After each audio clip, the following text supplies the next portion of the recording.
Olá, Anual Direito e Cidadania, e o nosso programa de hoje vai discutir um dos principais problemas dos piauienses apontado em pesquisas. Apesar da Secretaria de Segurança vir divulgando nestes primeiros meses de 2015 reduções significativas nos registros policiais, tanto de roubos de veículos quanto de homicídios dolosos, a falta de segurança, a sensação de insegurança ainda predomina, tanto na capital quanto no interior do estado. Não por acaso, a Força Nacional de Segurança enviou tropas para atuar no estado do Piauí a pedido do Executivo.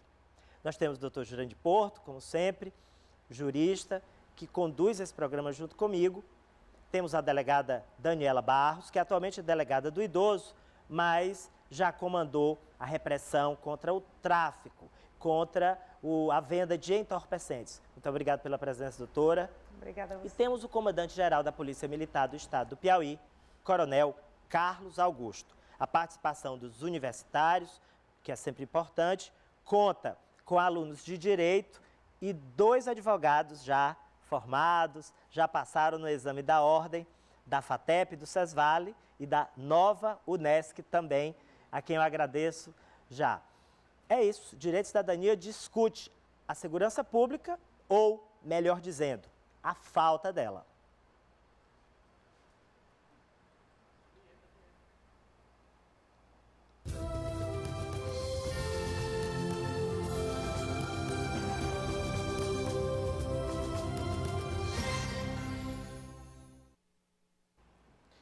Doutor Jurandir Porto, o senhor é um homem bastante experiente, com muitos anos de atuação nas lides jurídicas.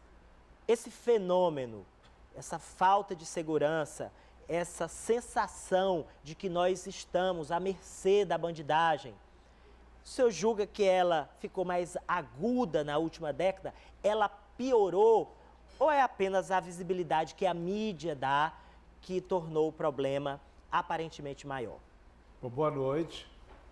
Boa noite aos estudantes e colegas advogados. Boa noite aqui aos nossos representantes aqui da Segurança Pública, a doutora Daniela, Coronel Carlos Augusto, expressões da maior dignidade, da maior competência do setor policial.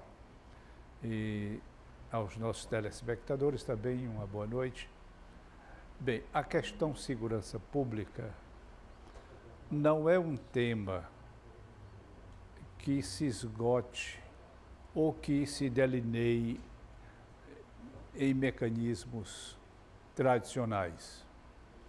Vê-se sempre a segurança pública como uma equação. De um lado, os delinquentes, de outro lado, as polícias, travando entre si uma luta. Mas esta é uma colocação sem a profundidade necessária para analisar o problema da criminalidade. O que é fato é que a criminalidade há muitos anos vem crescendo numa progressão quase que geométrica.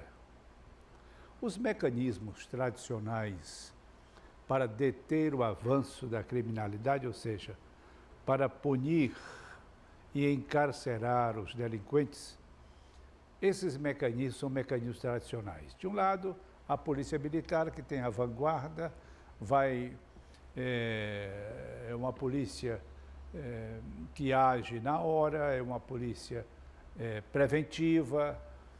De outro lado, a polícia civil, que tem o encargo de, em acontecer um delito, promover sua apuração, uma apuração rápida, uma apuração unilateral ou singular, e depois enviar ao Ministério Público. O Ministério Público, então, se for o caso, oferece a denúncia, abre-se um processo penal, e o processo penal, nele intervém o direito de defesa do acusado e se processa uma demanda de caráter penal. Até que essa demanda vai julgada e depois, se a demanda realmente obtiver êxito e houver provas, não é, provas já jurisdicionalizadas da culpa do acusado, ele vai para a penitenciária.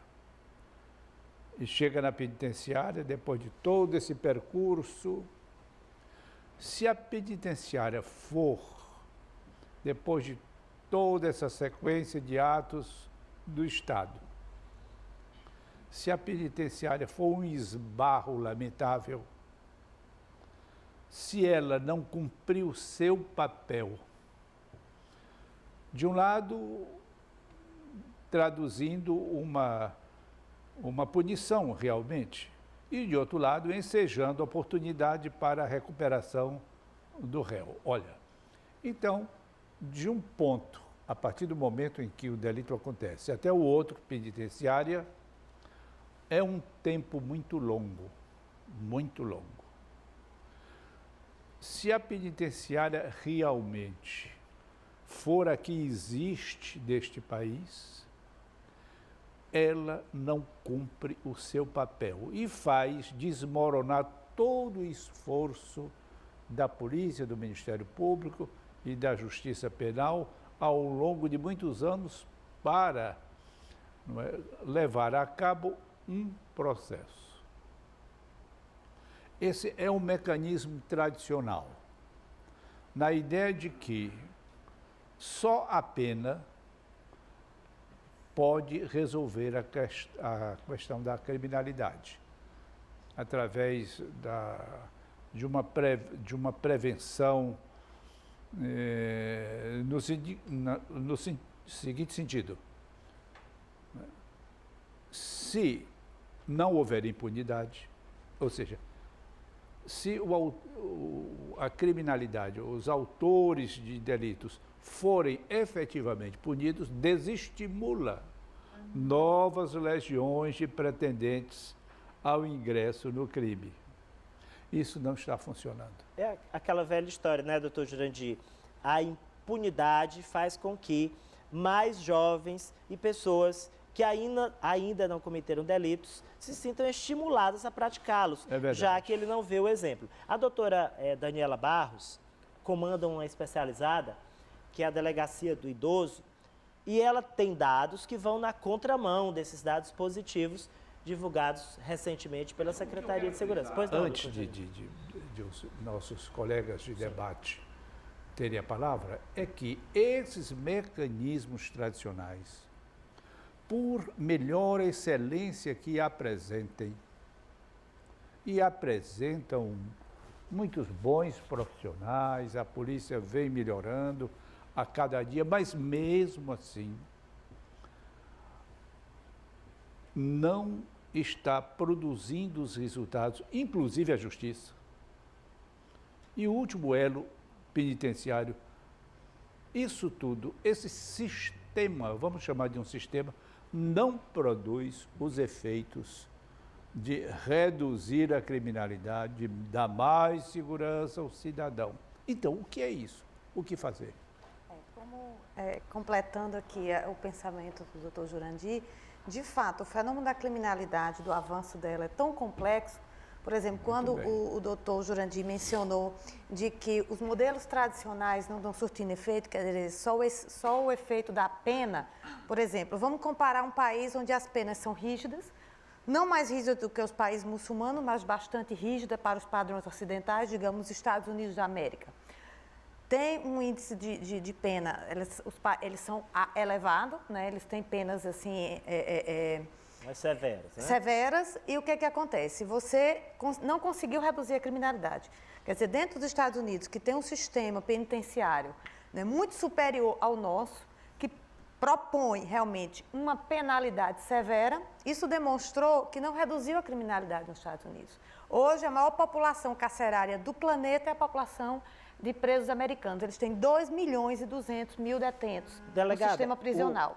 Então, reforçando o que o doutor Jurandir falou, de que não é só a questão da punibilidade para diminuir a criminalidade. O fenômeno é muito mais complexo. O doutor Jurandir citou a falência do sistema prisional. No Brasil e no Piauí, talvez seja até pior quando a gente compara. os estelionatários, os bandidos que aplicam golpes em idosos e em instituições financeiras, que a senhora consegue colocar na cadeia, permanecem presos? Pois é, aí é onde eu volto a frisar. No Brasil, a gente tem observado que os delitos, né, que não são praticados com violência ou grave ameaça à pessoa, eles têm tido um tratamento diferenciado, que tem refletido, né, num certo sentimento de impunidade, principalmente os delitos patrimoniais. Né? Por exemplo, eu posso comparar na delegacia do idoso. O maior índice que nós temos lá de crimes em desfavor do idoso são delitos de natureza patrimonial, são fraudes na concessão de empréstimos consignados. Esse número, no primeiro trimestre desse ano, não reduziu, ele aumentou em comparação ao primeiro trimestre do ano passado. Quer dizer, houve um aumento. Então, nós verificamos, né, fazendo um esboço, né, da questão, de todo esse detalhamento que o doutor Jurandir já falou, de todo aquele processo de você levar até a punibilidade, até o Estado exercer o jus puniendi. Nos casos de crimes patrimoniais, isso não está funcionando, porque o que tem acontecido? Na maioria dos delitos patrimoniais, eles têm respondido todo o processo, né, em liberdade, e isso não impediu a prática de novas infrações. Por quê? Todos os que hoje estão praticando delitos contra os idosos são os mesmos que sempre praticaram. Uma mesma pessoa que já praticou diversas fraudes, ele continua a praticar. Ou seja, como o doutor Jurandir falou, além de lento o processo, no final, lá na ponta, eles ainda... Eu só queria concluir, pois não, minha nobre colega de debate, é que o sistema precisa ser repensado. Verdade. Repensado.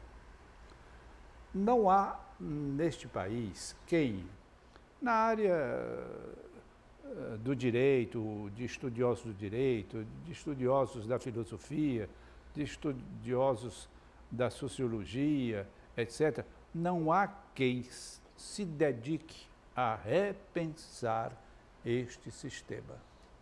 Coronel Carlos Augusto, o doutor Jurandir falou aqui desses novos modelos que a gente vai abordar com mais calma no segundo bloco, com a participação dos estudantes de Direito e advogados, né? Porque nós já diagnosticamos a doença. Vamos tentar colocar quais seriam os remédios ou os caminhos. Mas eu gostaria de tocar num aspecto que é de extrema relevância. O doutor Jurandir falou, a Polícia Militar tem um papel preventivo e de policiamento ostensivo.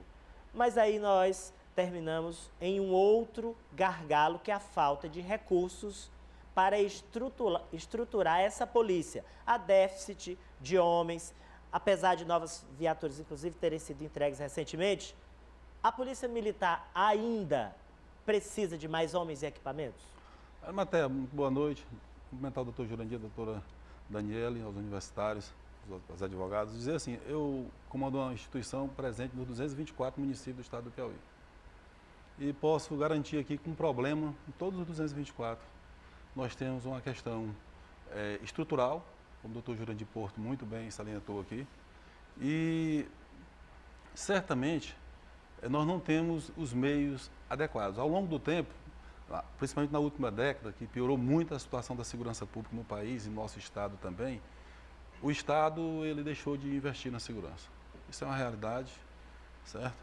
E nós temos uma missão, quando você assume um comando de uma instituição como a Polícia Militar, eu tenho 26 anos de serviço, e você assume olhando para os índices.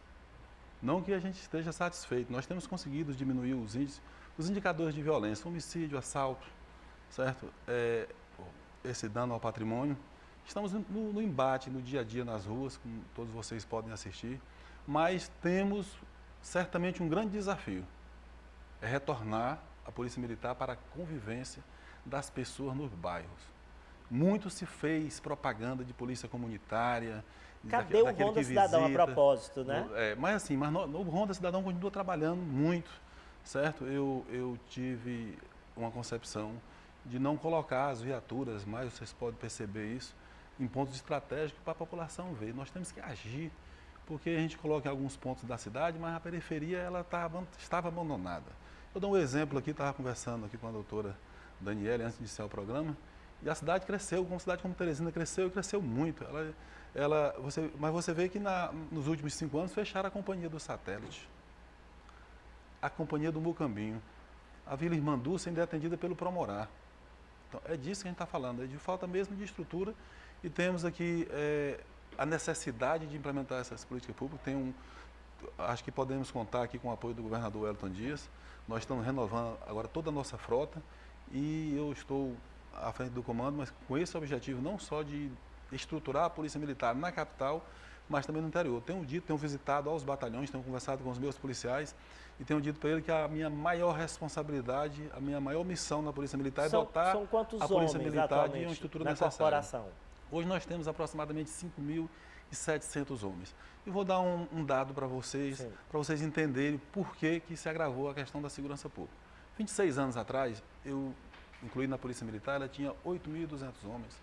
O Piauí tinha aproximadamente 2 milhões de habitantes e 117 municípios. Hoje nós passamos dos 3 milhões de habitantes. Nós temos 224 municípios, né? Sem contar com o número de policiais caiu de 8 mil para 5.600. Certo? Então, assim, é disso que a gente está falando. E nós iniciamos, o governador ele autorizou a gente iniciar um curso de formação de 400 policiais já concursados, foram aprovados. Neste concurso, 400 praças e 30 oficiais que já iniciamos. Mas temos um desafio de até 2020 formar pelo menos 1.000 por ano. E isso nós já passamos para o governador. Olha, como o doutor Jurandir falou, o modelo parece ultrapassado, defasado. No próximo bloco, com a ajuda dos nossos universitários e advogados, da delegada Daniela Barros e do comandante-geral da Polícia Militar, conduzida aqui pelo doutor Jurandir, vamos tentar apontar alguns caminhos que podem ser traçados para que os piauienses tenham mais segurança.